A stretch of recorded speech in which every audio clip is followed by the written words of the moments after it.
અંકલેશ્વર તાલુકા આરોગ્ય વિભાગ દ્વારા જિલ્લા પંચાયત, તાલુકા પંચાયત અને નગરપાલિકાની ચૂંટણી સંદર્ભે તમામ મતદાન મથકો પર પ્રાથમિક આરોગ્ય સારવાર કીટ તૈયાર કરવામાં આવે છે.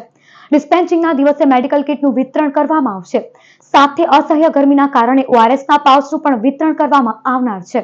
અંકલેશ્વર તાલુકા પંચાયત, જિલ્લા પંચાયત અને નગરપાલિકાની સામાન્ય ચૂંટણીનું મતદાન આગામી તારીખ 26 એપ્રિલના રોજ યોજાનાર છે.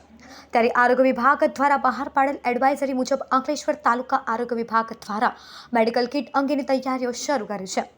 અંકલેશ્વર તાલુકા આરોગ્ય અધિકારી ડોક્ટર સુશાંત કઠોરવાલાની દેખરેખ હેઠળ આરોગ્ય કર્મચારીઓ દ્વારા પ્રાથમિક સારવાર કીટ તૈયાર કરી રહ્યા છે. આ કીટ તાલુકા, જિલ્લા પંચાયત અને નગરપાલિકાના તમામ મતદાન મથકો ઉપર આપવામાં આવશે. આ કીટમાં જરૂરી દવાઓ ઉપલબ્ધ કરવામાં આવે છે.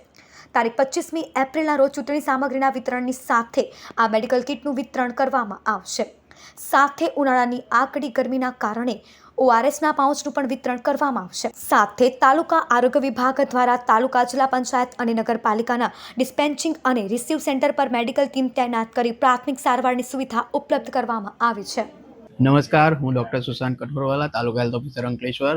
આગામી સમયમાં તાલુકા પંચાયત, જિલ્લા પંચાયત અને નગરપાલિકા સામાન્ય ચૂંટણી 2026 અંતર્ગત આરોગ્ય વિભાગ દ્વારા એક એડવાઇઝરી બહાર પાડવામાં આવેલ છે. એ મુજબ તમામ મતદાન મથક પર આપણે આરોગ્યની પ્રાથમિક સારવાર કીટ, જેમાં આપણે પેટમાં દુખાવો, ઉલટી, ઝાડા તેમજ હાલની પરિસ્થિતિમાં ઉનાળાની અસહ્ય ગરમી હોવાને કારણે ઓઆરએસના પાઉચ પણ આપણે સપ્લાય કરવાના છે.